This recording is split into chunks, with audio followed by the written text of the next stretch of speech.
It's the one you're all here for. We all know it. DNVR Avalanche playoff series preview. Avs versus Kraken. The Avs get to welcome the Seattle Kraken into the playoffs for the first time in their history and, maybe bounce them out of the playoffs fairly quickly for the first time in their history. I'm excited that the Avs get to be part of that. That's just a cool... It is just a little bit of like a cool, very tiny little like history detail, but still neat. I'm excited to be part of it. Yeah. There you go. Look, Colorado put together a fantastic season for a team with an absurd amount of injuries. They were able to come out on top of the Central Division. They were able to earn this matchup against Seattle as a wild card.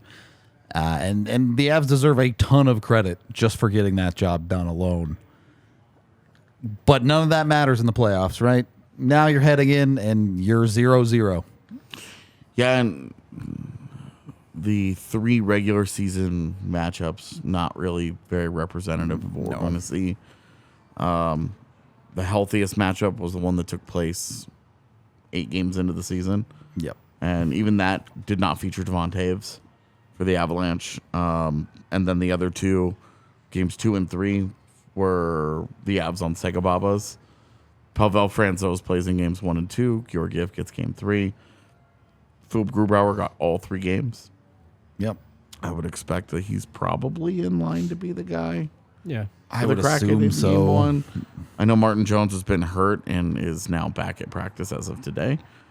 But it just feels like the money role he was originally brought in for, the fact that he's healthy like that. I don't know that he would have a very long leash if it goes poorly, but I do think he probably starts. Plus, I mean, also, like, it's Colorado, and so, there's a little extra, like, he's going to want this. But, yeah, the way that these teams got here, I just don't think what we've seen from them this year will be very representative of what this playoff series will look like.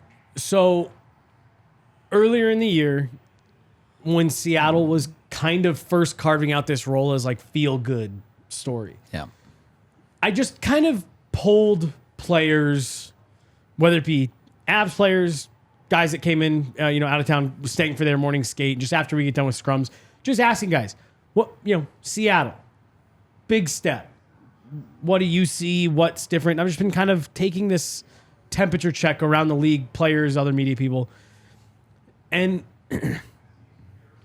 I had them compared to Carolina in terms of there's a lot of things that make them a pain in the ass to play against in the regular season. But they just don't really have the guys to gear it up when you need to. And I think they've been a really fun story this year. I think they've got an exciting future.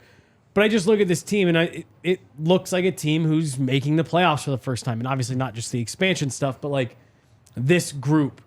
This feels very, 17, 18 Avs against Nashville, where it's like they got in, it's fun, it's exciting. Matty Beniers, huge reason to be optimistic.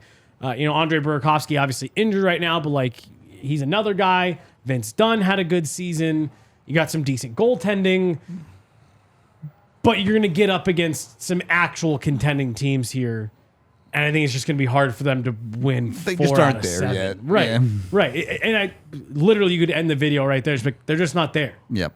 They're fun. They're exciting. They've got a good future. They're just not quite there. It's where I'm at with it with Seattle's side of it as well. For the Avs side, I mean, there's no secrets at the top of this lineup. It's Nathan MacKinnon. It's Mikko Rantanen. It's Cale Makar. And the Avs will be, outside of Gabe Landeskog, essentially fully healthy coming into this playoff series. And there's an argument that all 3 of the dudes at the top of that list are certainly top 10 players in the world. I mean, Mikko is maybe the only one you're not putting there. You're talking about, other videos, other series previews. We're talking about elite players at their positions, whatever. MacKinnon, Rantanen, and Makar are not just elite players at their positions. Yeah, they're just elite players. Full stop. Yeah. So, because you can easily, Mikko Rantanen, a 55-goal season, you can pretty easily make an argument that he's a top 15 player in the NHL. Yep. even if you want to discount him as riding shotgun to Nathan MacKinnon, I don't care. Which he didn't do this year. He scored 55 goals this year. He has 105 points. Give me a break with this shit. These are 3 of the 15 best players in the NHL. And then when you buoy that with a top, we'll just generously say a top 10 goaltending season out of Alexander Georgiev, you're talking about you have elite talent. You have a very good goaltender. You're very good defensively. You're finally healthy on defense for the first time all year, really. Things are lining up for Colorado to kind of bop the Kraken. It's not just that you've got 3 players that are top 10, top 15, whatever. You have real solid arguments depending on what night you're talking about that you may have 2 of the top 3 players in the world. Yeah, I mean, when Cale Makar is going, he's on that level. And the way that Nathan MacKinnon has been playing already since January, like, you're talking about no questions asked. Squarely number 2. 2 top 5 guys. And like I said, depending on the day, you're maybe talking about Connor McDavid and then Cale Makar and Nathan MacKinnon. Mm-hmm. And what's so... The Dallas video we talked about, they've got elite players at every position. That's the other thing here. You've got Nathan MacKinnon, Cale Makar, and then Alexander Georgiev having a really good season. Then you add in Mikko Rantanen, Devon Taves, Bowen Byram, Val Nichushkin. That's you've already listed 3 defensemen for Colorado, and I think that's where the gap really starts to separate. We'll get to Seattle's defense in a second, but Megan, does Colorado have the best defense in the NHL with it being fully healthy going into the playoffs? I took a lot of heat when I even said that last year because Minnesota does have such a strong D-core, but It's not even close. Well, I took a lot of heat for this last year. Those people are idiots then. They were Minnesota fans. Oh. And I stand by that, though, that I think they're Colorado, delusional. top to bottom, most well-rounded, and it's because I don't even think it's particularly close. of how much offense, like, they're reliable defensively, but then the added component of what they contribute offensively is where they separate completely from any other D-core in the league. Yep. I think Minnesota's reliable defensively too, but it's the contributions offensively and the way in which the offense runs so much through Colorado's D-core that I think stands out above the pack. And like looking at that list of leading points producers alongside Seattle side by side, the number of games missed from these players, Cale Makar just springing to mind in that, it's not even close. Seattle has had a lot of health this season by comparison, and so they're like leading points getters. It just, even with as much trouble as the Avs have had with injury, they have gotten so much production from their D-core alone. I think you said it perfectly when you talk about well-rounded, because you look at it. Makar moves pucks. Taves moves pucks. Byram moves pucks. Girard moves pucks. On the defensive side, Taves has a great stick. Girard has a great stick. Someone like Josh Manson adds that physical component to your defense. EJ can be a bit physical at times. Byram can be a bit physical at times. Bro, Jack Johnson's out here smacking fools around last night. He might not even be in the lineup. Right. Because of how deep the Avs forward core, or rather defensive core, is when they're healthy. So I go back to, and I think I just recently told this story on a pod. Game 1 of the season, it was our first chance to talk to Alexander Georgiev after a game that counted, right, for the Avs. And we asked him, what was it like being out there, with this group and blah, blah, blah. And the first thing he said was, they don't sacrifice defense for offense. And I think that, relative to what you're talking about, what is so impressive about the Avs D-core, it's how much they can produce, how much the offense is driven through the defense, how much on the road when you don't have the matchups, you can roll a fourth line with Cale Makar and Devon Taves, and you still have the best offensive players on the ice, regardless of who they match that with. And all of those dudes are very good to great in their own end. Like you don't have the Erik Karlsson thing where it's like, yeah, wow, what production at the offensive end of the ice, but he's kind of a black hole in his own end. Even Sam Girard, who everyone it was their favorite guy to dunk on all year. He's a good defender. Like he's a good defender in his own end. If you go back and you actually look at the underlying numbers, he finishes just a shade above league average in his own zone. He's good. He's gonna get out muscled in front of the net from time to time. It's gonna happen. You live with it. You know that's gonna be there. He's good in his own end, and all those other guys you listed, I would say, are above average defensive defenders. It's just it's their defense, their D-core, top to bottom, 1 through 7 is just so dynamic.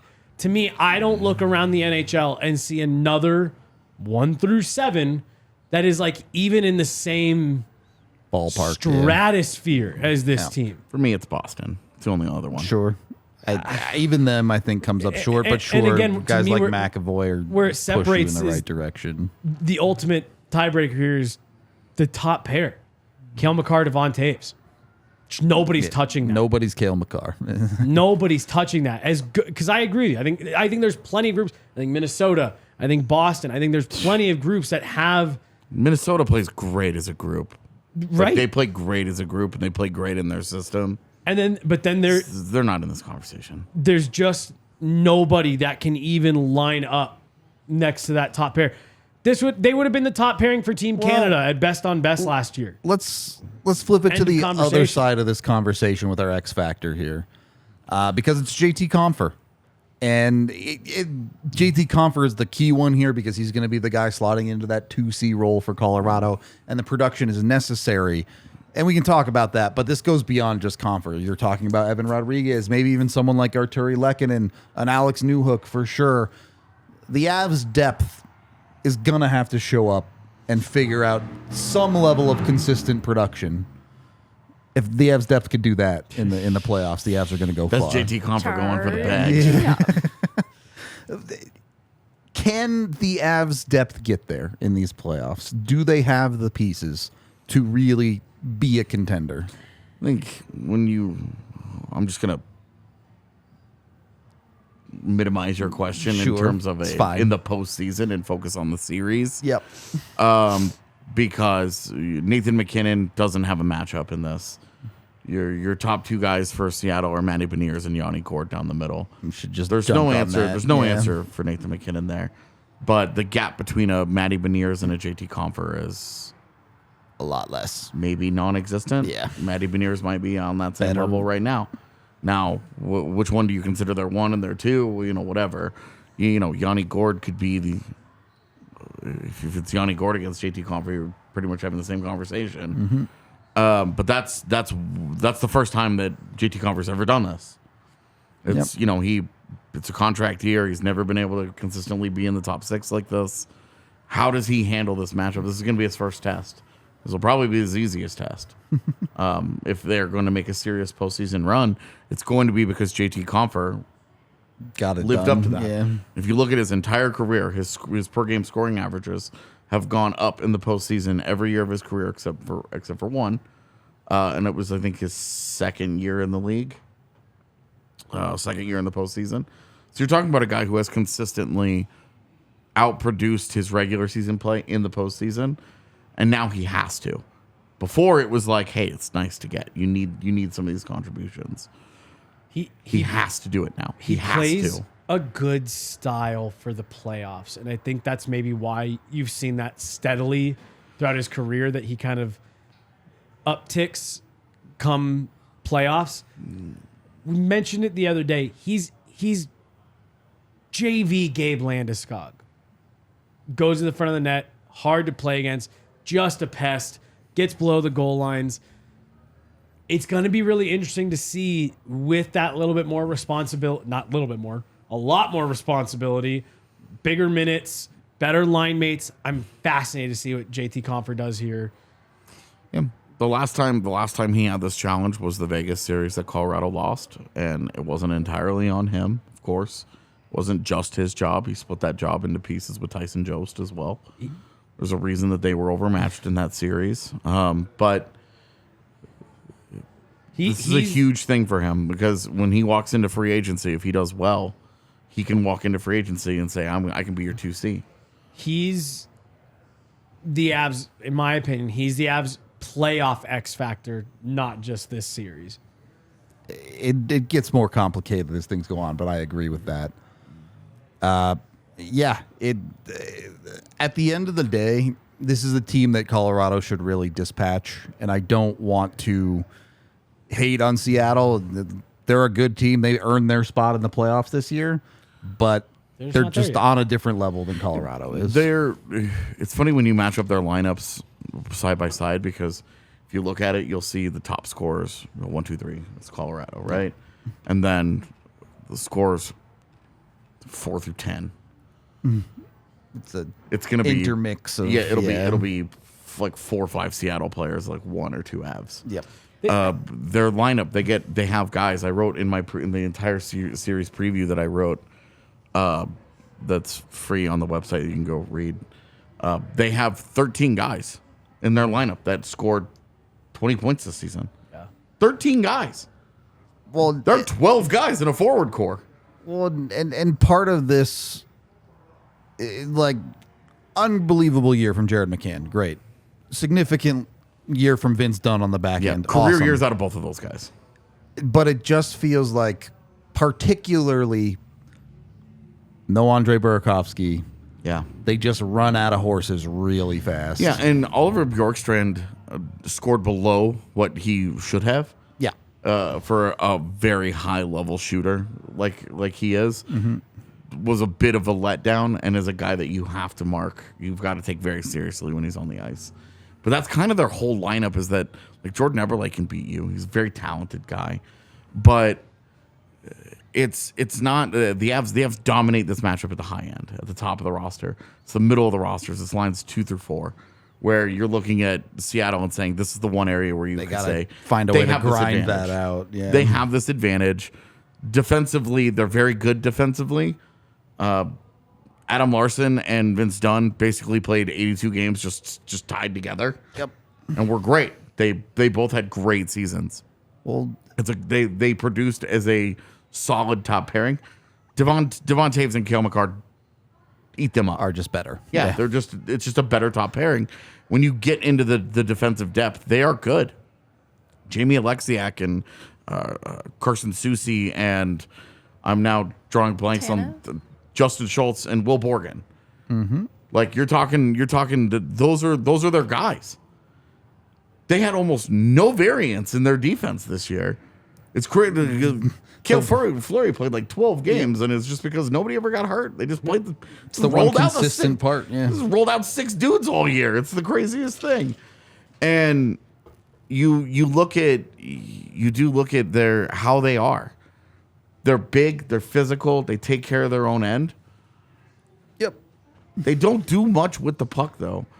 And as much as Seattle's surface level scoring looks really impressive, finished 4th in goals per game this year, it's all driven by an unsustainably high shooting percentage of 5v5, which has been on a decline for 4 months, as were their results. Well, and that's where the X factor for me comes in. And you mentioned him. I picked Oliver Bjorkstrand as the X factor in this series, just because that is the part of the Seattle lineup that has to beat Colorado.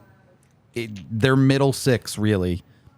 If that doesn't beat Colorado, we could seriously be looking at a sweep. It's the Brandon Tanevs of the world that, and this is kind of, it's interesting because you brought up Minnesota earlier with the defense, and talking about great defensive teams, but Seattle, the way that they're built, is very similar to Minnesota. Yeah. Worse in all aspects. They're just a worse Minnesota Wild. They don't have Kirill Kaprizov. They have worse goaltending. They're just not there yet. They're a worse version of the Wild in every way. They're just not quite there. If Colorado is going to lose this series, it's going to be on the backs of JT Compher falls apart as the 2C, and Seattle's depth just chews them up. They just get answers. Oliver Bjorkstrand and Brandon Tanev, and the middle of that Kraken lineup. Daniel Sprong and Eli Tolvanen. These guys just all like, these are all solid players, but they get a goal from one of them every night. And Colorado just can't get enough from its high-end guys, because that's the matchup. Can Colorado's top guys outproduce Seattle's depth? I'll ask you guys this question. Is Seattle the easiest team in the playoffs, or is it Winnipeg? I would have said Winnipeg. Just and again, that's just me. I just think that that's a team. Seattle, I think, is a team that's on a path to getting better and being a more regular, consistent playoff team. Winnipeg, I kind of feel like this is the last hurrah, and then they're going the other way. And Which makes them scary in their own way. sure, Because there are a lot of guys that are fighting for big money deals. There's a lot of guys that are fighting for tomorrow. And Seattle's just kind of like, we're here. Go team. Just very happy to be here in the moment. And they should be. right. There shouldn't be serious cup aspirations there. They're not that good yet. But in the coming years, they might make some changes that push them in that conversation. But 17, 18 Avs. I mean, yeah, without the elite talent. Right. So, you know, they're much more of like a very forgettable 7 seed that you wouldn't be able to name off the top of your head. Pick anybody. They're just a typical 7-seeded team. They've got some strengths, but overall, they're not on paper built to handle this. They're just not built to handle this Avs team. Had it been the Stars, I think they would have had a much better chance to pull some games. Their special teams aren't very good. Both units finished 21st. You're talking about the one thing that they had going for them this year is 5v5 goal scoring, which is a thing that they were one of 6 teams in the last 6 years to finish with a shooting percentage over 10% at 5v5. Teams, the teams that do that don't go anywhere in the postseason. Okay. It's time to find out that you're all cowards. Yep. I knew it. He's right. I am honestly feeling a sweep in this. I think Seattle gets one in their building. My guess is Avs go up 3-0 and Seattle fights it off in Game 4 to put on a show for the crowd. It's a great moment. They get a win. Everyone feels good. Everyone knows the series is over, but they feel good And they leaving. can kind of wave goodbye to the team like, hey. Thanks. That was awesome. Yeah. This has been a great season. We can't wait to see you next year. That's what I think Megan, it is. marginally more faith in Seattle. I like the way they've matched up against the Avs in the regular season, and that is understanding that the Avs have been really depleted when they've taken on Seattle. So that's a fair point to make. But we don't know what Seattle is like as a playoff team, and I don't want to underestimate them. I've never seen them in postseason form. I'm curious to see what that actually looks like, and they've been afforded luxuries that the Avs have not this season, and that is in their forward depth. They've been able to scratch players who've had 46-point seasons, and the Avs just don't have that right now with Cogliano and Malgin in question, that the depth is going to be truly, truly tested. Going back to the conversation about the decor, though, I think that the Avs having a healthy defensive group is like having extra forwards on the ice at times. And so I don't think it's going to be that hard for the Avs. I don't know if I'd stand totally by 4-2 or not, but maybe 4-1. I don't know. But all that to say, I think it's going to be a loud building in Seattle. I think they're going to have a really passionate fan base that is excited about this moment. So I'm going to give Seattle some credit there, and I'm just excited to see how it goes. It's going to be fun, one way or another. Brief, but fun. Hopefully, I hope so. I hope they Hopefully, rest. 8 days after this video comes out, we're making another one for round 2. So, We won't be because I don't think Dallas and Minnesota are going to be done. by yeah, then. probably not. Probably not. But either way, we hope you all enjoyed the playoff preview series. All of these breaking them down. We'll have them for round 2 as well. So keep it here on the DNVR Sports YouTube channel. Like, subscribe, do all that stuff. We appreciate you, and we'll see you in whatever video is next.